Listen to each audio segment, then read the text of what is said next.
really began and how it has been part of our anthropological tradition. So let me start with some basic ideas about archaeology as a historical process. First, archaeology could be understood as a reconstruction of extinct cultures and their histories. So in some ways, the past is another country.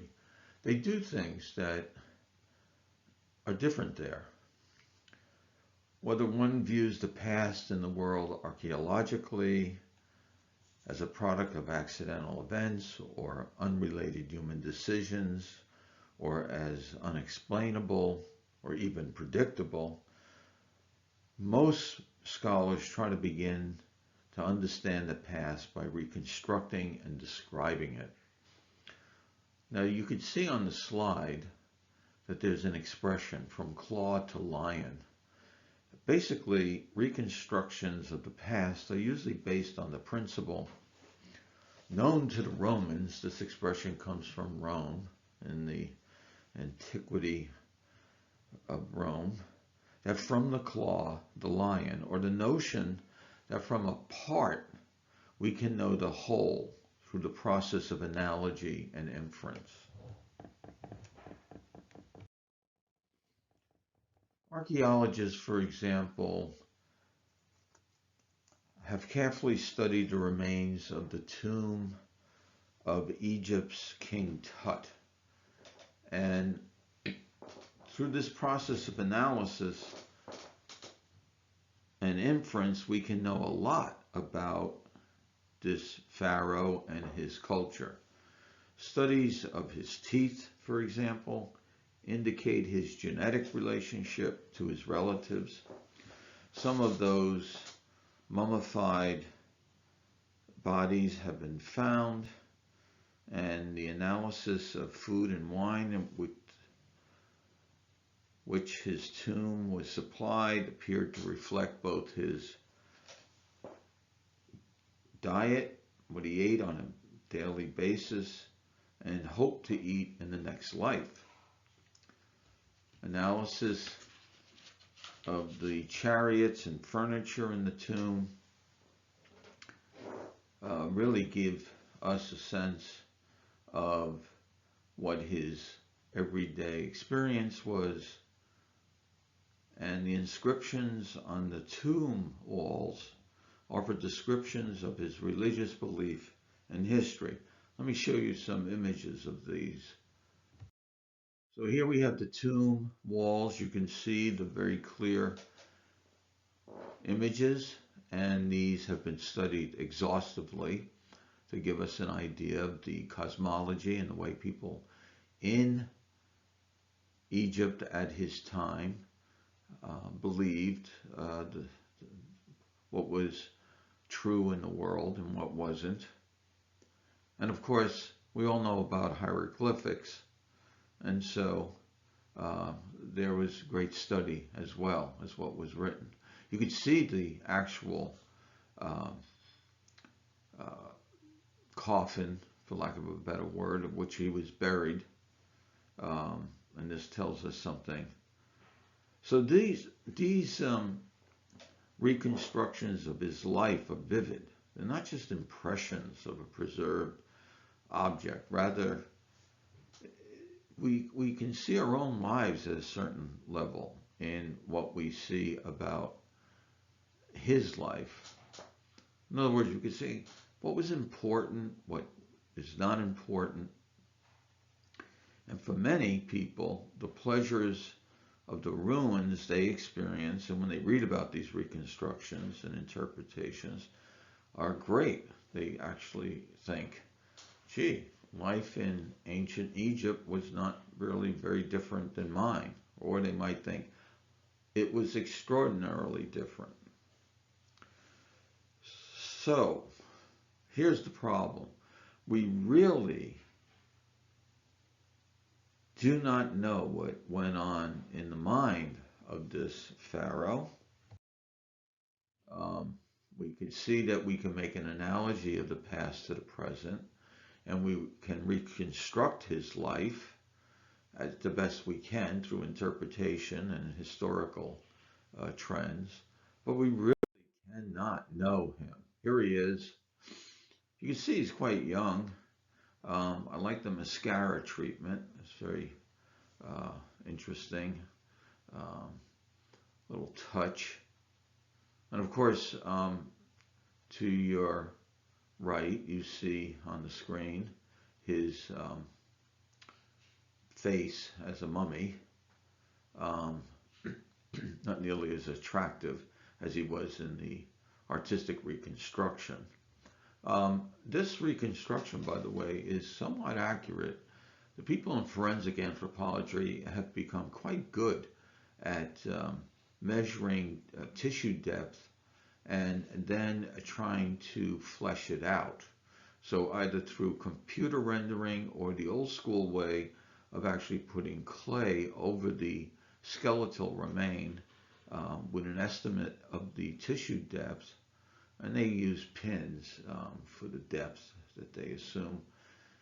They can construct a fairly decent view of or look of the face. So, what are the broader reconstructions? Well, we certainly saw in the tomb substantial goods. We saw that he was certainly given certain food and certain wine for his next life. We also saw chariots and furniture and jewelry reflecting the arts and crafts of his age, and certainly what were important to him. Now, one of the things that we can extract from all of this is that we don't see these tombs for every single person in Egypt.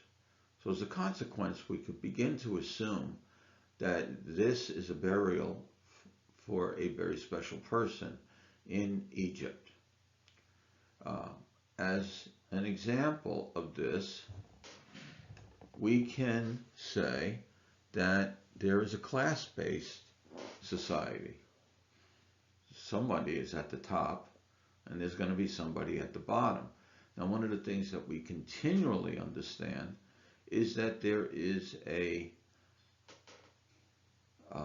possibility that there are very similar examples of this class-based society throughout other parts of the world.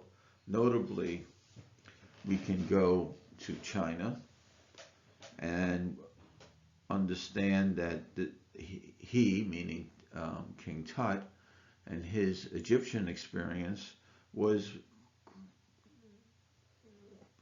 quite possibly duplicated in China. And China being just one example of another class-based society that existed all over the ancient world.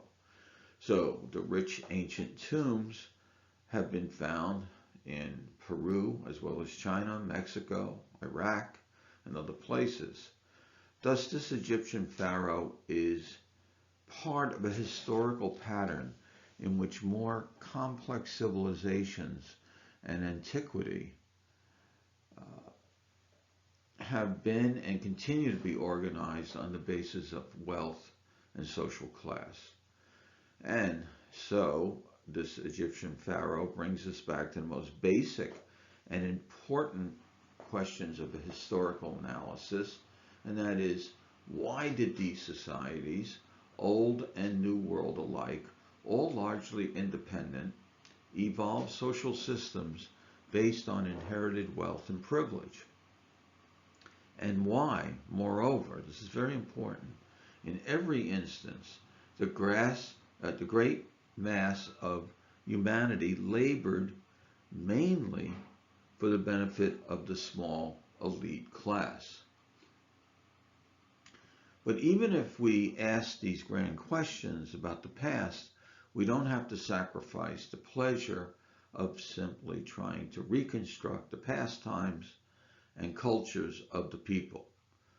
But even reconstructions of culture that we know a great deal about, we can make considerable archaeology inferences about singular points. So in other words, even though we know a lot, we can drill down on some parts and make tremendous statements about the very nature of a specific process, particularly in this case in the social processes. So a hierarchical system. So we have the Egyptian example of, and this gets reproduced just about everywhere. We have case here. Let me take out a pen here, give you an idea. Look at this, the pharaoh on top, the high priest, the scribes, and we can see that this is going to be replicated over and over again. In fact, it's some people argue it's replicated in our society today, that there is a group at the very top of a pyramid. There are people who are doing the interpretation and offering the cosmology, that is the if you could call it propaganda, you could call it the words of those in charge, and then there are those who make certain that all of this is put out for the rest of us to see. Again, this gives you an idea that some things never change. So, top to bottom, these are the big questions. These questions have been addressed. These are the grand questions in multiple volumes. And when I say multiple, I say in the thousands. People have been writing about this question: why social inequality? Not that there is social inequality. That's an easy part of any text to write. We can see that for ourselves. All you have to do is get in your car and drive through certain parts of town, downtown city. You could see that there are people living with great luxury and others that are barely living in subsistence housing. What I am talking about is the larger question of why. Why would this be? Is this implicit in the social organization of large groups, or is it something else? A great point, and you could spend a career studying this. If we were in the British university system, for example, you could be a reader. You could be a reader, meaning that you could take a program of study where you read on a question like this for a degree. Why social inequality? And you would get many, many different perspectives as to the why. Okay, so moving on, let's look again. You could see I try to show you a generic discussion of this notion of inequality with this idea of high priests, as well as the pharaoh or the leadership, being very much my very bad drawing here of arrows. But you could see that this is replicated. I kind of mentioned that before, but over and over again. So this is not something that is unique to Egypt. So now the other thing we are very fascinated with is the reconstruction of everyday life. So you can see here, I made the point on August 24th in AD 79, for example, a group of people in an Italian coastal town were met with a substantial natural phenomenon and catastrophe, and that was a volcano. We can only wonder about what their life was like, but everyday life was captured in Pompeii at that very moment of the eruption of Mount Vesuvius, killing them all. Now, people died from the gases, and then, of course, the actual lava flow puts them into a kind of a coffin, if you will. Here we have an example. Here they are fully molded by the lava. Here's someone who's actually sitting down for a meal. Now, they're not sitting, they're lying down having a meal. We know this from other accounts, but here it is graphically illustrated. Um, we also know that they were doing other things as part of everyday life. We see half-cooked um, uh, sucklings. We see money left near half-eaten meals on a table. We see wax tablets in a library. We see bodies of townspeople curled. In one case, a woman's skeleton was found scattered over the floor of a room filled with volcanic ash near an intact skeleton of a dog chained to a stake.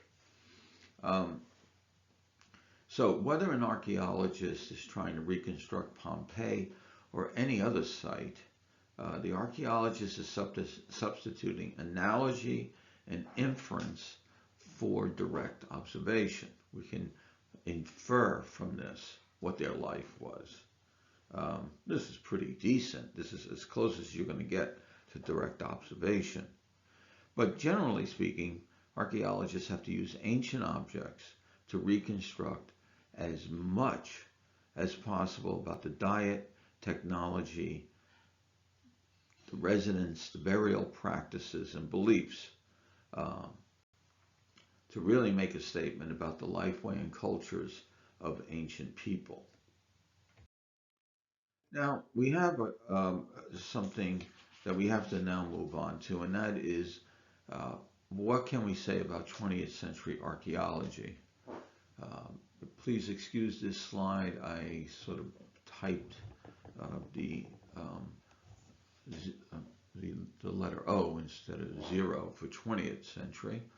Um, the first archaeologists might well be understood as amateurs. And they were amateur collectors of antiquities called antiquarians. And these antiquarians were interested in collecting objects of the past, usually as a form of a hobby. Um, and typically these people collected these objects as somewhat of a personal mission. Had nothing to do with being part of a university or part of a scholarly group. This was basically an era of amateurs enjoying the adventure of foreign travel. They typically came from places like England and bringing their collections to life in their own homes and holding court with friends about their great adventures and what they had found. A very sophisticated form of show and tell. So from the middle of the 19th century to the beginnings of the 20th century, archaeology entered into a period what we archaeologists call a period of discovery and decipherment. This was a period in which Egyptian hieroglyphics, Mesopotamian cuneiform were first described and deciphered, and major digs are undertaken everywhere. So you can see that people were making efforts and inroads into sites in Egypt, the Indus Valley, and Mesopotamia. In 1922, here we see a decipherment. Lord Carnarvon and Howard Carter opened the tomb of King Tut. Also in 1922, John Marshall, he did some work in the Indus Valley. And in 1926, Leonard Woolley discovered the royal tombs in Mesopotamia. But you could see here in these discoveries, this is the period of decipherment, and here you see the work of the Egyptian hieroglyphic alphabet being deciphered. Archaeology made great progress in this era, But here are the various people doing the work. Here's Carnarvon enjoying himself. You could tell he didn't really do the heavy lifting.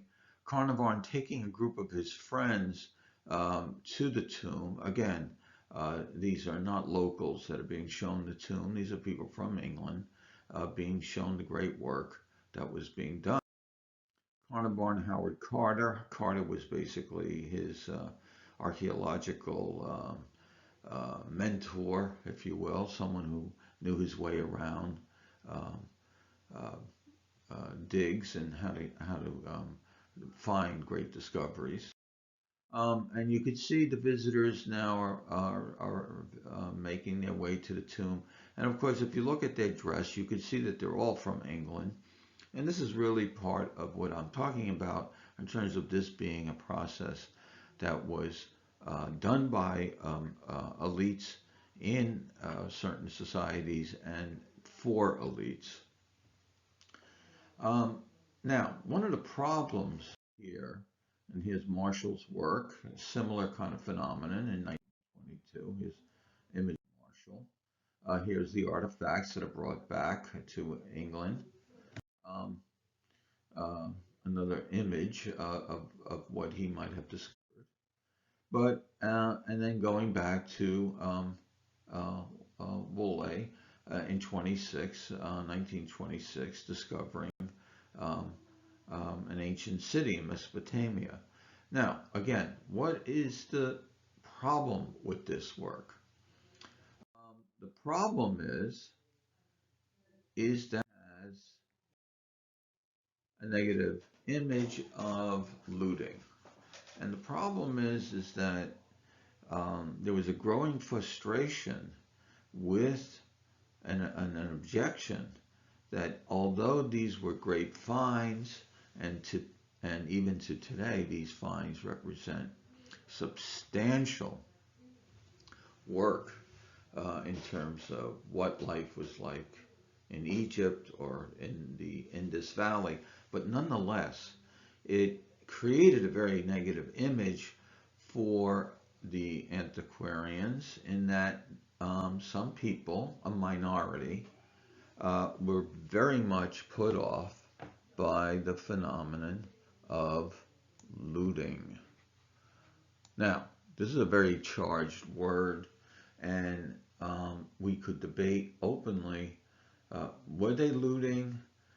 Was this the structure of the past in terms of you found something, you kept it, or is this an issue of just naivete, and that's how people went about their business in the 1920s? However, if you're looking back from today, most people would argue that this was a negative approach to the past and the archaeological finds of the past, and that by taking away these artifacts, they basically just stole them.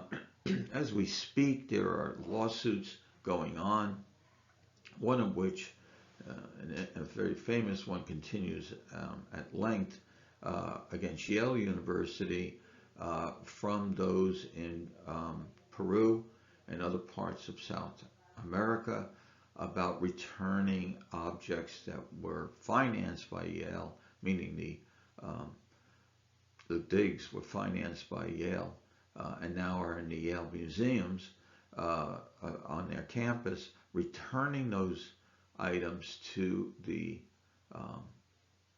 quote rightful owners in the place of Mesopotamia.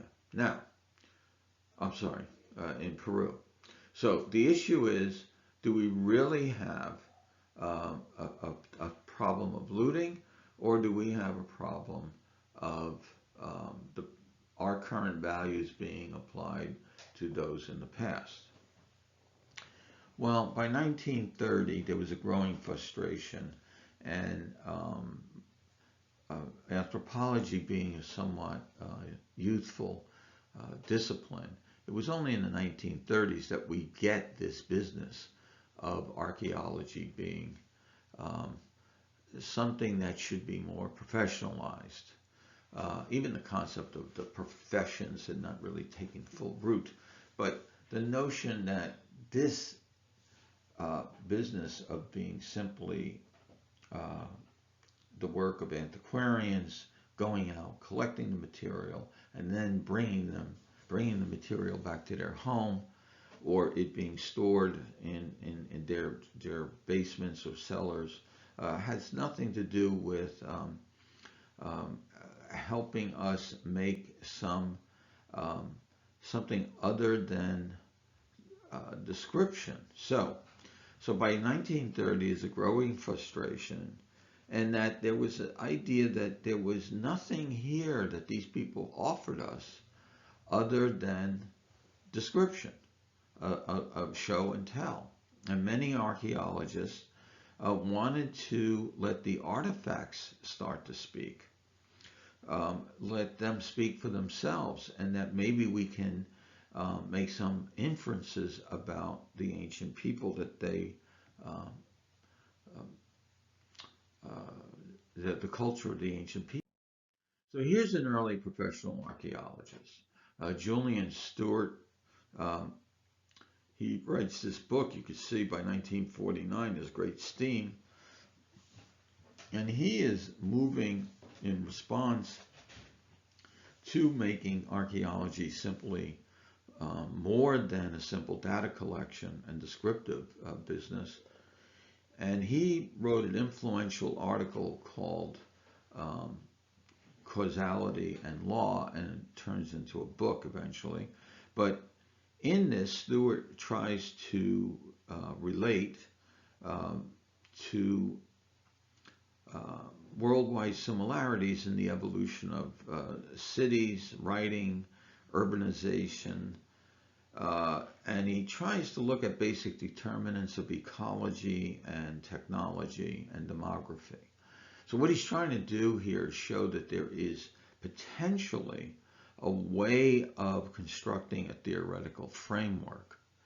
You know, let's look at the type of urban structure that is built, and can we say something about its relationship to the variables of ecology, technology, and demography? Do you see what I'm saying? So there's a connection here.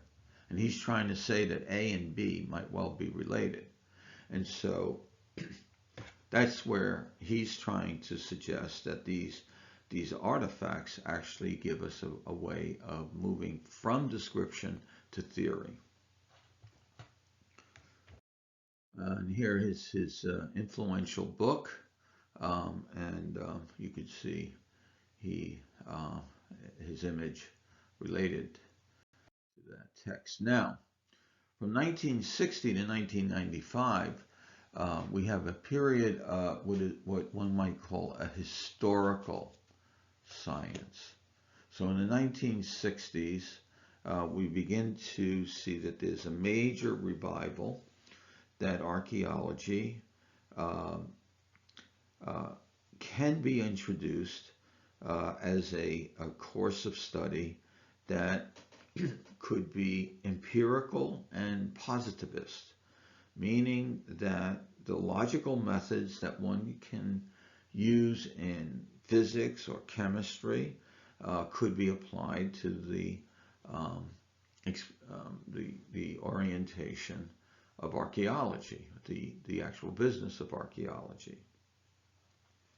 And what we're looking at here is the premise that archaeology should not be entirely based on the same kind of science of these natural sciences, but they could use at least the same logic for analysis. I mean, there is no laboratory that you could bring to the field in the same way that you could have a chemical laboratory. You can't conduct those kind of studies that are classic to the scientific method. However, this does not suggest that you cannot use a model of explanation that would come from the natural sciences. So, for example, At this point, someone like Louis Binford, as I'm mentioning here or showing you in this slide, would basically suggest that we could use the natural sciences in terms of mathematical formulations. We can maybe look at other forms of science to bring to bear about what we are looking at, how we can analyze it, and of course, using at this point, the abilities of chemistry and the like to analyze.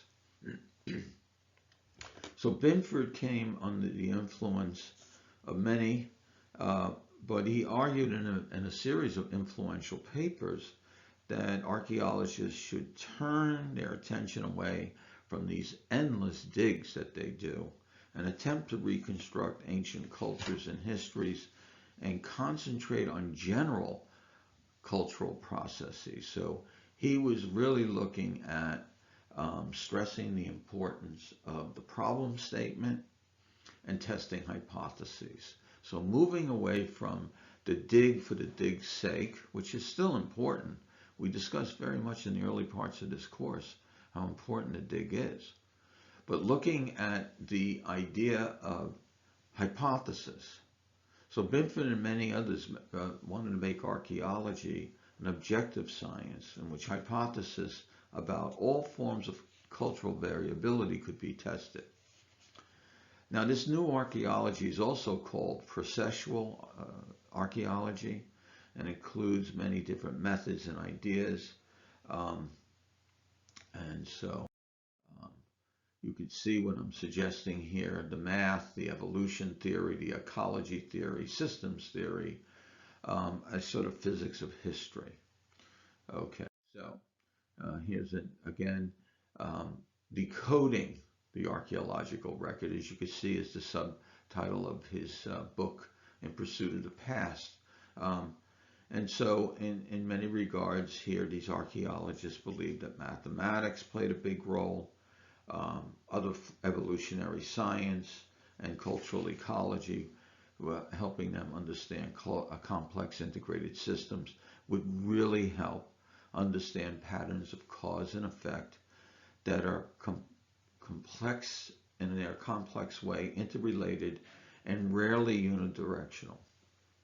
So let me give you an example that Binford would consider worthy of our attention. So let's just say you wanted to consider why people first began cultivating plants. One would expect that the answer would involve many different factors, such as changes in population density, climate fluctuations, evolving technologies, even genetic properties of certain plants. Okay, so human societies are assumed to have regulating mechanisms that promote the group's adaptation, and most societies, for example, have developed means to regulate the population, the resource balance. To some extent, then, the system's view of cultures is that they are self-regulating entities open to influences from their environments. So explanations based on this model are often functional explanations. What do I mean by this? Just as the biologist might account for the evolution of a mammal's heart is a way to circulate blood, archaeologists might account for the rise of state religions and all early civilizations by the functional benefits of low cost, logical or ideological mechanisms like religion to organize mass populations for military and economic purposes. So the goal of reformulating archaeology as a mathematical, evolutionary, ecological science, or a complex system remains a strong theme even in contemporary archaeology. But there's been a widespread loss of faith in the possibility of a physics of history. Most archaeologists recognize that human history is in some ways different from the material phenomena of the world. So let's move on to what's next, and that's a post-processual archaeology from 1995 to the present.